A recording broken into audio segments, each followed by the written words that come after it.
Hello students, हम पढ़ रहे थे chapter 17 stars and the solar system, जिसमें हमने लास्ट वीडियोज़ में पढ़ा था मून के बारे में। और इस वीडियो में हम डिस्कस करेंगे हमारा नेक्स्ट टॉपिक जो है द स्टार्स। चलिए, तो अपने जो टॉपिक है द स्टार्स, इसको हम पढ़ते हैं। What other objects do you see in the night sky. जो रात्रि होती है, जो रात होती है, उसमें आकाश में आपको दूसरी कौन सी वस्तुएं दिखाई देती है। दूसरी मतलब आपने इससे पहले मून के बारे में पढ़ा, तो आपने मून के बारे में पढ़ा किस प्रकार से आपको उसकी जो डिफरेंट फेजेस होते हैं वो दिखाई देते हैं। तो वो ये बोल रहा है कि जो रात है, रात में आपको और दूसरे कौन से ऑब्जेक्ट दिखाई देते हैं। There is a large number of stars in the sky. तो अगर हम देखें नाइट स्काई में, तो आपको क्या दिखाई देगा? लार्ज नंबर ऑफ स्टार्स दिखाई देंगे, कई सारी संख्या में आपको तारे दिखाई देंगे। आपको क्या करना है? इनको ऑब्जर्व करना है, observe carefully on a dark night. एक जो अंधेरी रात है उसमें आपको क्या करना है? इनको ऑब्जर्व करना है। From a place away from a big city, ऐसे स्थान से जो आपका जो बड़ा सिटी है उससे दूर हो, या चाहे तो वो कोई गांव हो सकता है या कोई खुला मैदान हो सकता है ना। तो आपको क्या करना है? इन्हें ऑब्जर्व करना है। किन्हें ऑब्जर्व करना है? आपको स्टार्स को। Are all the stars equally bright. तो देखिए, आपके जितने भी तारे हैं, तो क्या वो सभी आपको समान रूप से चमकीले दिखाई देते हैं, ब्राइट दिखाई देते हैं? Are they of the same colour, क्या उनका सभी का कलर कैसा है? समान है? सबका कलर आपको एक जैसा ही दिखाई देता है क्या? In fact stars emit light of their आउन। वास्तव में देखिए, आपके जो ये स्टार्स होते हैं, ये जो तारे होते हैं, ये क्या करते हैं? एमिट करते हैं अपनी खुद की लाइट को। इनकी खुद की लाइट होती है जिसको वो क्या करते हैं? एमिट करते हैं, उत्सर्जित करते हैं। The sun is also a star, और जो सन होता है वो भी क्या है? वो भी एक स्टार ही है, वो भी एक तारा ही है। Why does it appear so large compare to the other star. तो फिर ये बताइए, आपको ये जो सन है ये इतना बड़ा क्यों दिखाई देता है, जबकि आपको जो दूसरे तारे हैं वो तो छोटे दिखाई देते हैं? इसके पीछे कारण क्या है? तो कारण क्या है? क्योंकि आपका जो सन है वो आपका नियरेस्ट स्टार है, आपका सबसे पास का तारा है, जिसकी वजह से आपको वो काफ़ी लार्ज दिखाई देता है, बड़ा दिखाई देता है। ओके, तो which appears bigger, a football placed near you और a football placed at a distance of 100 metre. अब नेक्स्ट क्वेश्चन आपसे वो बोल रहा है कि आप बताइए, एक जो फुटबॉल है जो आपके पास में रखी हुई है, और एक जो फुटबॉल है जो कितनी डिस्टेंस पे रखी हुई है? 100 मीटर की डिस्टेंस पे। अब बताइए, आपको कौन बड़ा दिखाई देगा? जो आपके पास में रखी है वो वाली फुटबॉल, या जो 100 मीटर डिस्टेंस पे रखी है वो वाली फुटबॉल? तो आप इसमें तो सीधी सी बात है, आप खुद ही इसमें दिमाग लगा सकते हैं कि आपके जो नियरेस्ट है, जो आपके नियर है, पास में है, वही आपको बड़ी दिखाई देगी। The stars are millions of times farther away than the sun. देखिए, जो स्टार्स हैं आपके वो लाखों गुना दूर हैं। जो स्टार्स हैं आपके लाखों गुना दूर हैं, किससे? सन से। जितना आपके सन पास है ना, मतलब सन भी स्टार है आपका, तो सन जो है आपका नियरेस्ट स्टार है, जिसलिए इसकी वजह से क्या है, वो आपको बड़ा दिखाई देता है। पर जो आपके दूसरे जो स्टार्स हैं वो आपके लाखों गुना क्या है? दूर हैं, जिसकी वजह से वो आपको छोटे दिखाई देते हैं। और वो आपको कैसे दिखाई देते हैं? लाइक पॉइंट्स, एक पॉइंट की तरह दिखाई देते हैं। तो stars appears to us like points, एक बिंदु, एक डॉट की तरह आपको दिखाई देते हैं वो। The sun is nearly 150 million kilometre away from the earth. जो सन है वो आपकी अर्थ से 150 मिलियन किलोमीटर क्या है? दूर है। The next nearest star is Proxima Centauri. अगर हम नेक्स्ट सन के बाद, अगर हम सन के बाद नेक्स्ट स्टार को देखें जो नियरेस्ट है, तो वो क्या है? वो है आपका प्रॉक्सिमा सेंचुरी, या सेंचुरी वो बोल सकते हैं, है ना।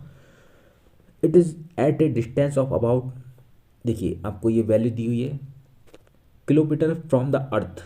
आपका जो ये डिस्टेंस है इसका प्रॉक्सिमा सेंचुरी का, वो इतना है जो आपको किलोमीटर में दिया हुआ है। ये अर्थ से आपको डिस्टेंस बताई हुई है।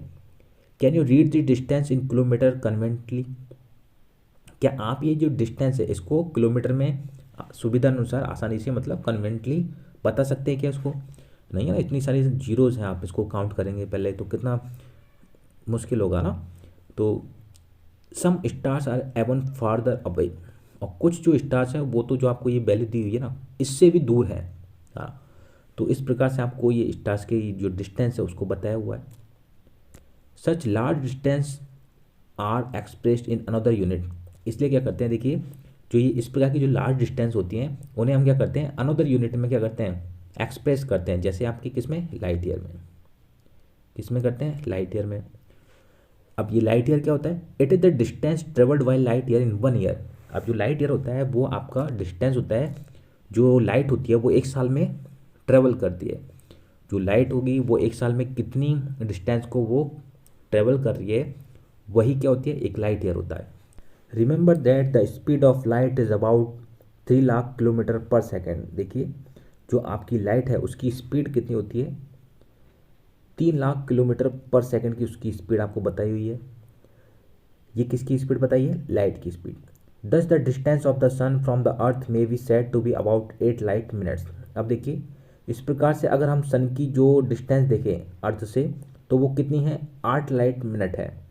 अब आपको ये जो डिस्टेंस दिखाई थी अब पीछे, वो किलोमीटर पर सेकंड में दिखाई थी, मतलब 1 सेकंड में वो इतनी डिस्टेंस को ट्रेवल करता है, कौन, लाइट। 1 सेकंड में इतना करता है, तो भाई 1 मिनट में कितना करेगा। और जबकि यहाँ पे तो आपको कितना दे रखा है, 8 लाइट मिनट दे रखा है, मतलब 8 में कितना करेगा। तो सोचो आप कितना दूर होगा वो सन आपसे, आपकी अर्थ से। Okay, the distance of alpha centauri is about 4.3 light years. और अगर हम अल्फा सेंचुरी की बात करें तो वो कितना है, वो 4.3 लाइट ईयर्स आपसे दूर है। ओके, तो ये कुछ आपको इंटरेस्टिंग चीज़ें दिखाई हुई थी। चलिए आगे देखते हैं हम। In fact the stars are present in the sky during the day time also. अब देखिए आप सोचते हैं कि जो स्टार्स होते हैं आपको रात में ही दिखाई देते हैं, पर ऐसा नहीं है। जो आपके स्टार्स होते हैं वो स्काई में आपके ड्यूरिंग द डे टाइम भी प्रेजेंट रहते हैं। However they are not visible then because of the bright sunlight. पर वो आपको दिखाई नहीं देते हैं, क्यों, क्योंकि जो सनलाइट होती है वो बहुत ब्राइट होती है उस टाइम। सूर्य की जो किरणें होती हैं बहुत ही क्या होती है, ब्राइट होती हैं।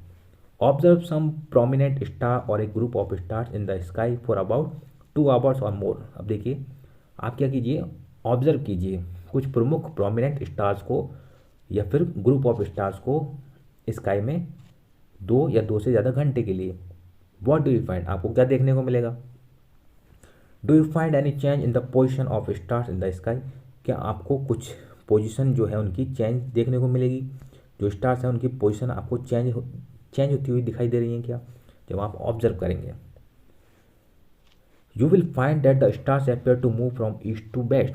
आप क्या फाइंड करेंगे, आप फाइंड करेंगे कि जो स्टार्स हैं वो अपेयर हो रहे हैं आपको या मूव करते हुए दिखाई दे रहे हैं ईस्ट से वेस्ट डायरेक्शन में। मतलब वो आपको ईस्ट में दिखाई दे रहे हैं, तो आपको कुछ घंटों बाद आपको कैसे दिखाई देंगे, वो वेस्ट में दिखाई देंगे, पश्चिम में दिखाई देंगे। A star which rises in the east in the evening.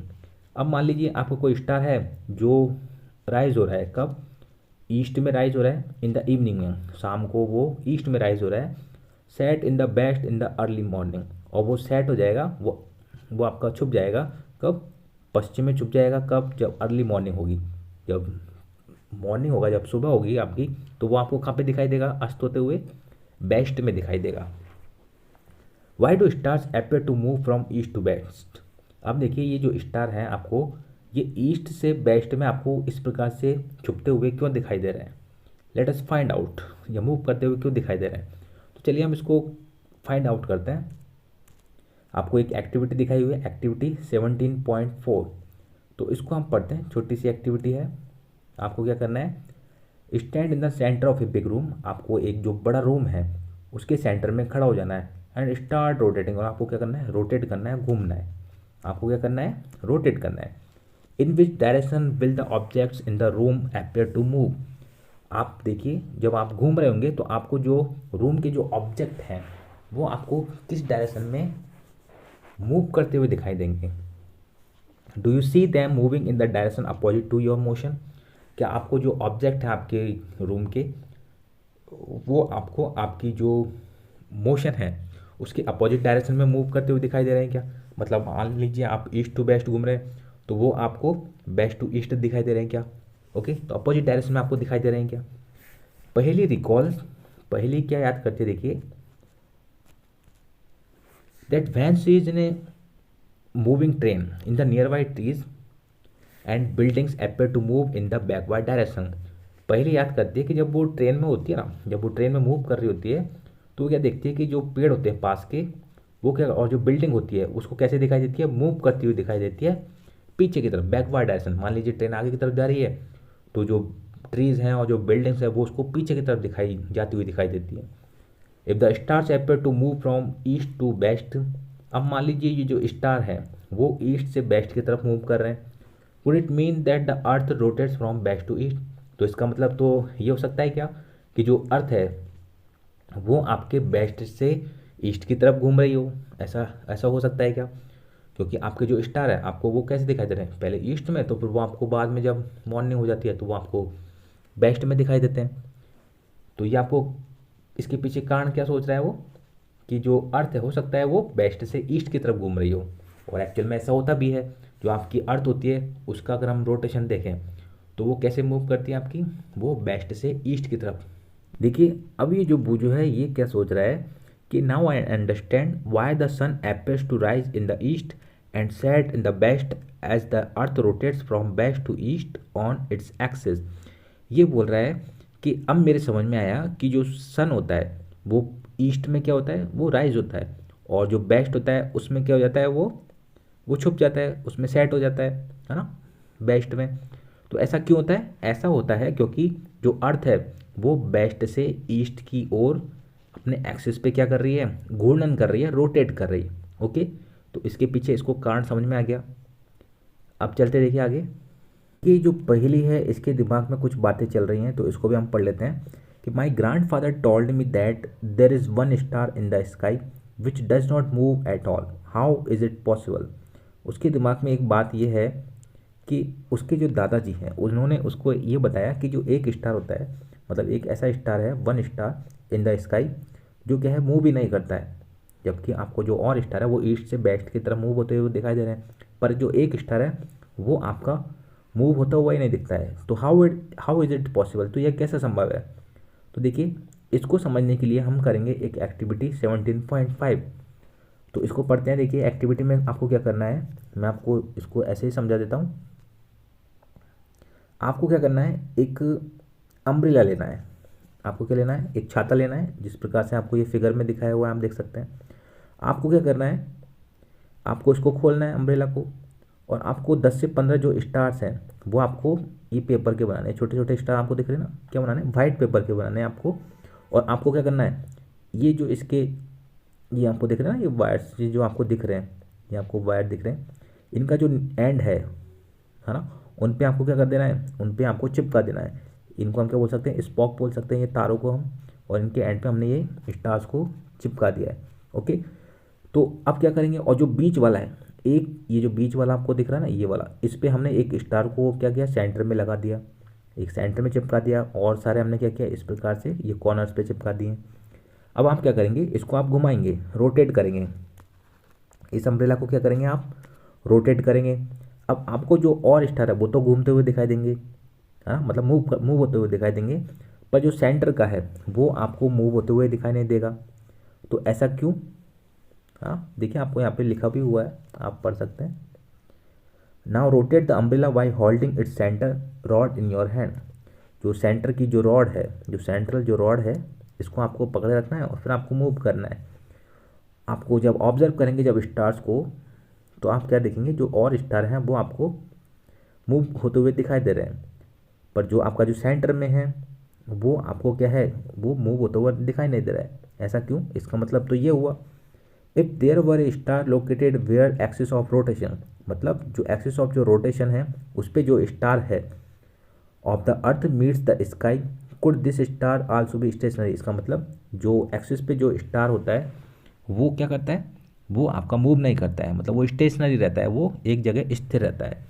Okay, तो इसी प्रकार से अर्थ में, तो जो आपकी अर्थ है उसमें भी आपका क्या है, आप जब अर्थ पे से देखते हैं तो एक स्टार आपको कैसा दिखाई देता है, वो आपको स्टेशनरी दिखाई देता है। जो कौन सा होता है आपका, ये पोल स्टार होता है। आपकी ये एक्सिस है, ये अर्थ की जो एक्सिस है ना, तो इसमें से आपको जो ये जो स्टार दिख रहा है वो आपको कैसा दिखाई देगा, वो स्टेशनरी दिखाई देगा, वो आपको मूव होते हुए दिखाई नहीं देता है। तो जो पहली थी उसका आंसर इस प्रकार से इस एक्टिविटी के माध्यम से हम देख सकते हैं। ओके, तो ये हो जाता है आपका द स्टार्स टॉपिक। नेक्स्ट हम पढ़ेंगे कॉन्स्टलेशन के बारे में। कॉन्स्टलेशन मतलब तारामंडल। ओके, इसे हम नेक्स्ट वीडियो में देखेंगे। आज के लिए इतना ही, थैंक यू।